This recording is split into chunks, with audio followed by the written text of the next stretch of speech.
Today we will start the second part of our chapter, the rat trap.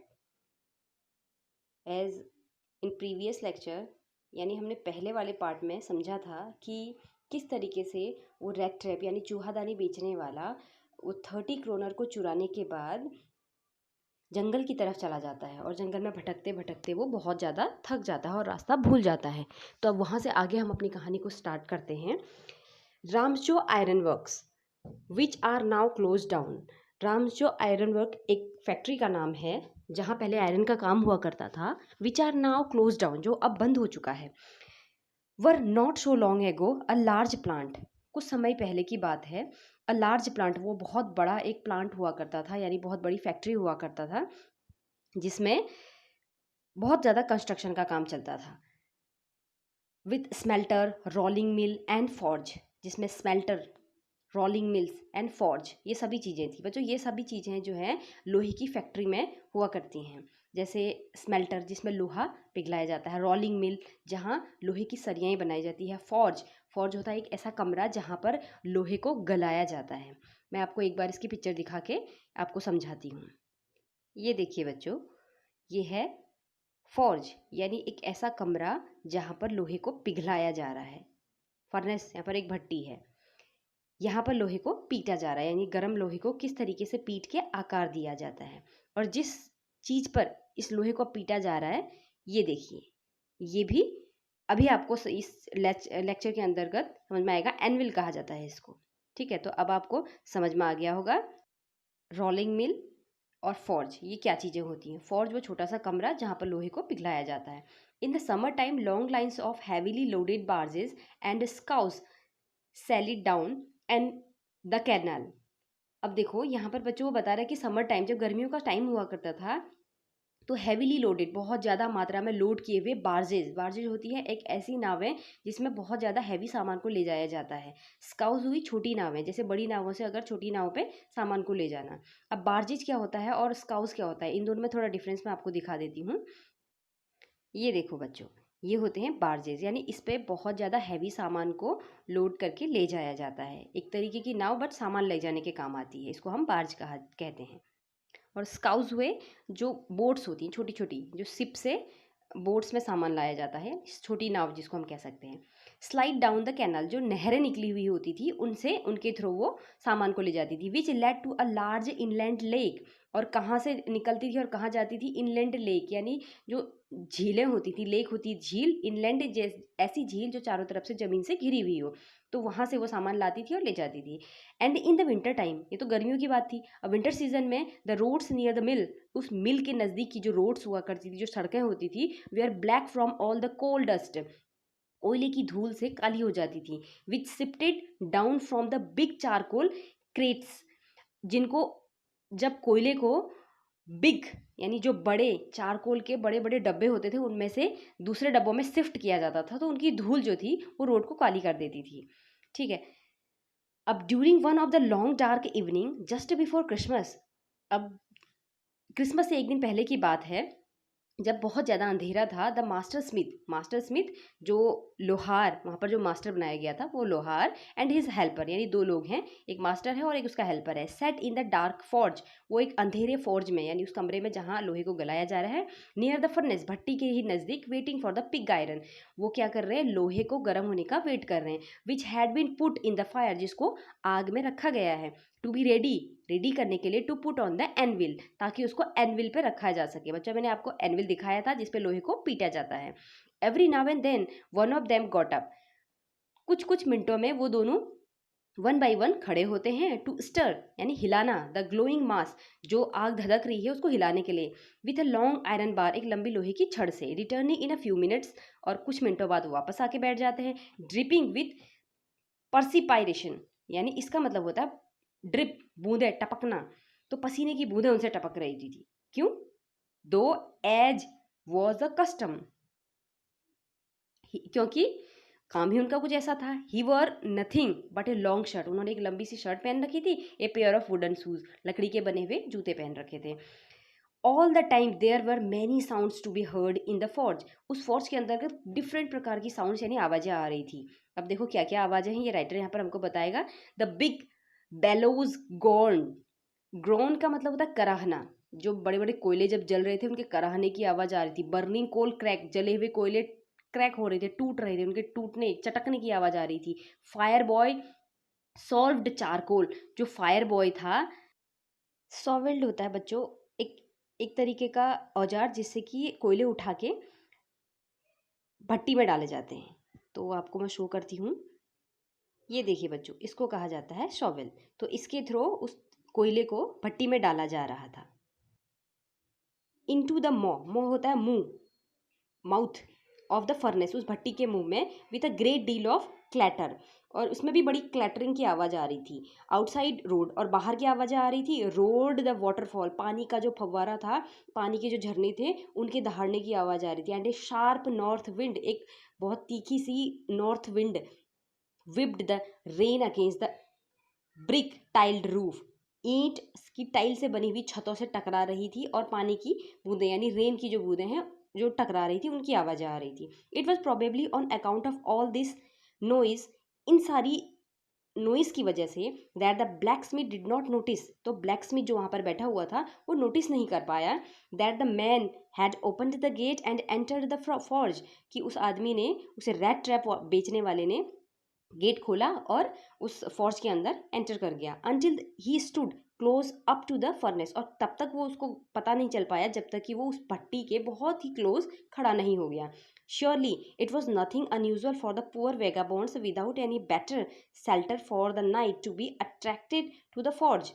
अब sure था कि it was nothing unusual, ये unusual बात नहीं थी, डेली हैपन होता था, डेली होता था उनके साथ कि पुअर जो बेचारे वेगाबोन्ड्स होते थे, जो आवारा लोग होते थे, विदाउट एनी बेटर शेल्टर, जिनके पास कोई शेल्टर नहीं होता था, फॉर द नाइट, एक रात के लिए, रात बिताने के लिए अट्रैक्ट हो जाते थे टू द फॉर्ज, इस फॉर्ज की तरफ, क्योंकि ग्लो ऑफ द लाइट, यहाँ का जो उजाला है, जो प्रकाश है, which escaped through the sooty panes, sooty हुआ काला यानी काजल, पेन्स यानी खिड़की के शीशों से होते हुए वो जो उजाला जा रहा था, जो काले धुएं से काली हुई इन खिड़कियों से जा रहा था, उन उजाले के थ्रू वो अट्रैक्ट हो जाते थे, and to come in to warm themselves in front of the fire, और गर्माहट के लिए यहाँ आ जाया करते थे।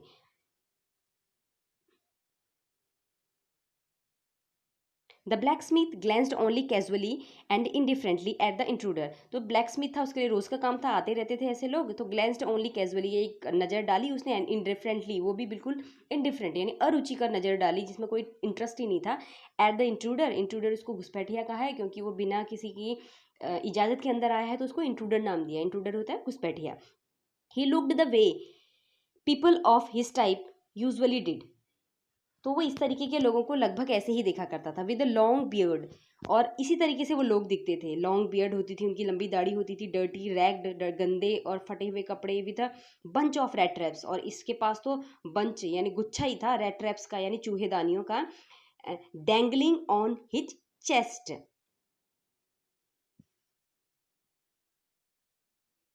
डैंगलिंग होता है बच्चों लटकना, हैंगिंग यानी।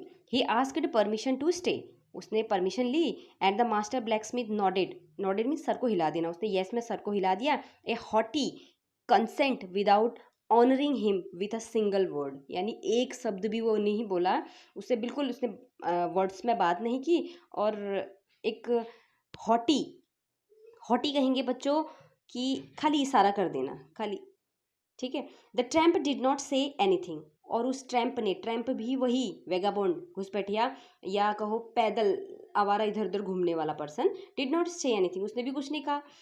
ही had not come there to talk, क्योंकि वो यहाँ बोलने भी नहीं आया था, but only to warm himself and sleep, केवल वो अपने आप को थोड़ा गर्मी महसूस करवाने और स्लिप सोने आया था। In those days the Ramsjo iron mills was owned by a very prominent iron master, इन दिनों जो रामसजो आयरन मिल है वो, उसका ओनर आजकल एक प्रोमिनेंट आयरन मास्टर है। हुज ग्रेटेस्ट एम्बिशन, उसका जो ग्रेटेस्ट एम्बिशन, महत्वाकांक्षा उसकी जो है, to ship out good iron to the market. Ship out का मतलब होता है सेंड करना, भेजना, कि क्योंकि वो मार्केट में बहुत अच्छा लोहा भेजना चाहता है, ये उसकी इच्छा है। तो आजकल ये फैक्ट्री जो है उसके ओनर में है। He watched both night and day to see that the work was done as well as possible, तो वो देखता रहता है, वॉचिंग करता रहता है, यानी रात को भी और दिन को भी, ताकि काम जो है जितना पॉसिबल है उतना अच्छे तरीके से हो रहा है कि नहीं हो रहा है। एंड दिस वेरी मोमेंट, और ठीक इसी समय ही केम इन टू द फोर्ट, वो उसके अंदर आ गया on one of his Knightley round, उसका जो ये रात का दौरा था, यानी रात को वो देखने आ रहा था, ऑफ इंस्पेक्शन, तो इंस्पेक्शन करने वो रात को आया हुआ था, ठीक उसी समय वो वहाँ पर पहुँच गया।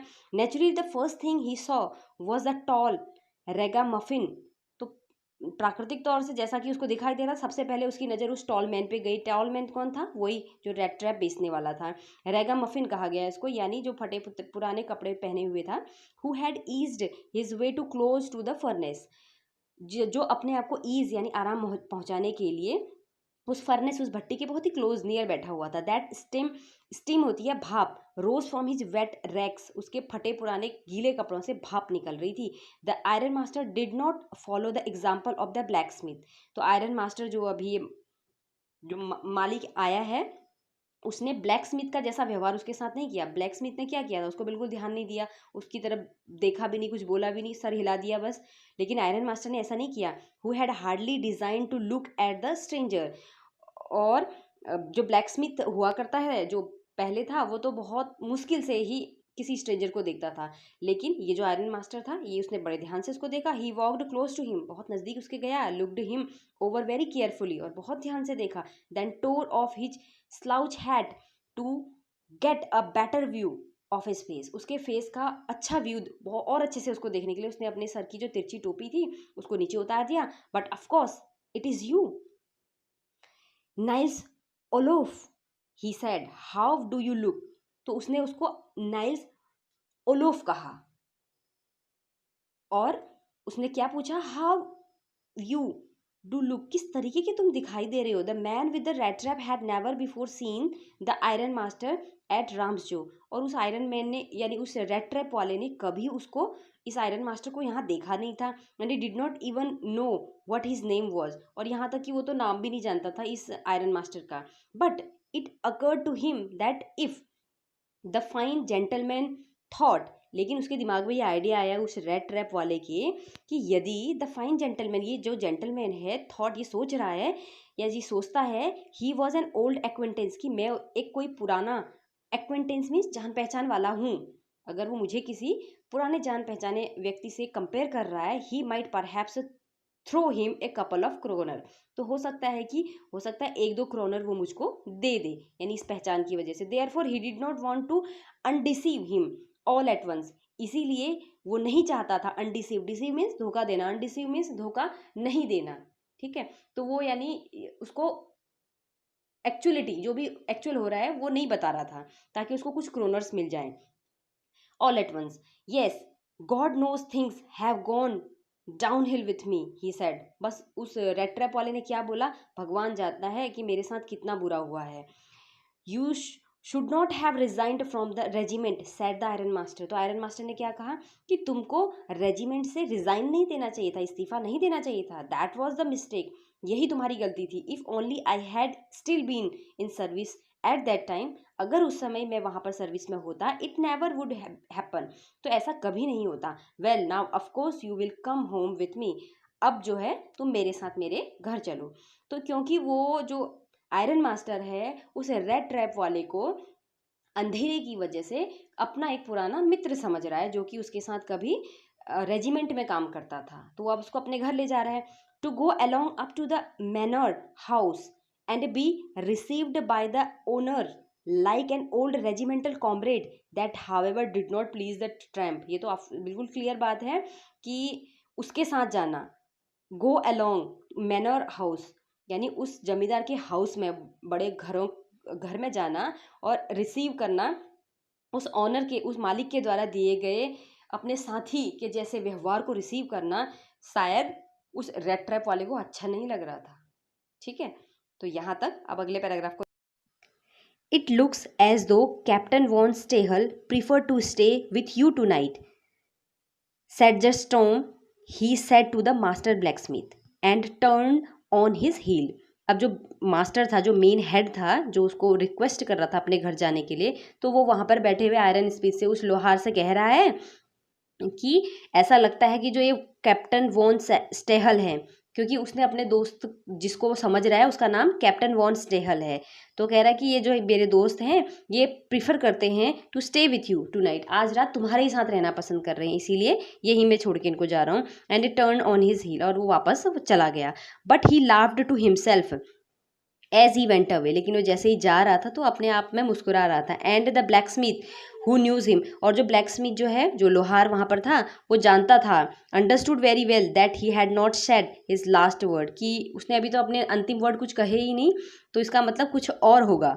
इट वो not more than half an hour, आधा घंटा भी नहीं हुआ था, before they heard the sound of carriage, तो उन्होंने एक कैरेज यानी एक गाड़ी की आवाज़ सुनी, यानी व्हील्स आउटसाइड द फॉर्ज, उस फॉर्ज के बाहर कहीं पहियों की आवाज़ आ रही थी। एंड ए न्यू गेस्ट केम इन, एक नया गेस्ट वहाँ पर आया। But this time it was not the iron master, लेकिन इस समय जो है अब आयरन मास्टर नहीं आए हैं।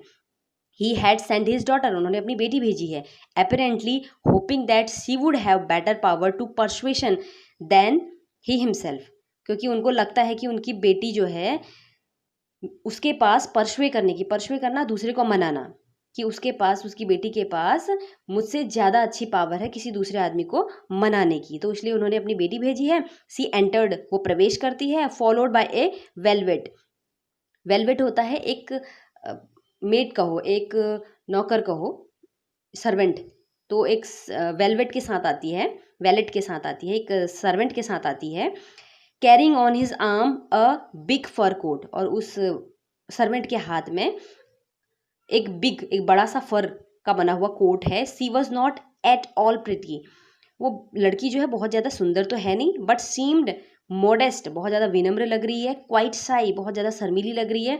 इन the forge everything was just as it had been earlier in the evening, और उस फॉर्ज के अंतर्गत सब कुछ वैसा ही है जैसा उस समय था। The master black Smith and his apprentice still set on their benches, वो दोनों, जो ब्लैक स्मिथ और उसका सर्वेंट था, जो लोहार उसका सर्वेंट था, वो दोनों ही बेंच में बैठे हुए हैं। And iron and charcoal still glowed in the furnace, वो अभी भी भट्टी पे वो चारकोल जो है वो जल रहा है। The stranger had stretched himself out on the floor, और उस स्ट्रेंजर ने, उस रेड ट्रैप वाले ने अपने आप को फ्लोर पे फैला रखा है। Lay with a piece of big iron, और उसके अंडर हिज हेड, सर के नीचे एक बड़ा सा लोहे का टुकड़ा है, उस पर सर रख के वो लेटा हुआ है। His head pulled down over his eyes, और अपने सर की टोपी को उसने अपनी आंखों के ऊपर रखा हुआ है। As soon as the young girl caught sight of him, जैसे ही उस लड़की ने उसको देखा, सी वेंट अप, वो गई, एंड लिफ्टेड हिज हेड, उसने उसका हेड यानी जो टोपी उसने पहनी हुई थी उसको हटाया। The man was evidently used to sleeping with one eye open, और वो आदमी जो है, देखो कितना फनी है, एक आंख को खोल के सोता है। ही जम्प्ड अप, वो उछला, एब्रप्टली यानी अचानक से उसको लगा किसने मेरा ये मुंह खोल दिया। And seemed to be quite frightened, और थोड़ा डरा हुआ सा भी लग रहा था। माई नेम इज एडला विलमेंसन, अब वो अपना नाम बता रही है वो लड़की, मेरा नाम एडला विलमेंसन है। Said the young girl, my father came home, मेरे पिताजी घर आए, एंड सेड, और उन्होंने कहा, that you wanted to sleep here in the forge tonight, उन्होंने मुझे बताया कि तुम यहीं इस फॉर्ज के अंदर सोना चाहते हो। And then I asked permission to come, इसलिए फिर मैंने उनसे परमिशन ली कि क्यों ना मैं आपको बुला लाऊं, bring you home to us, हमारे साथ।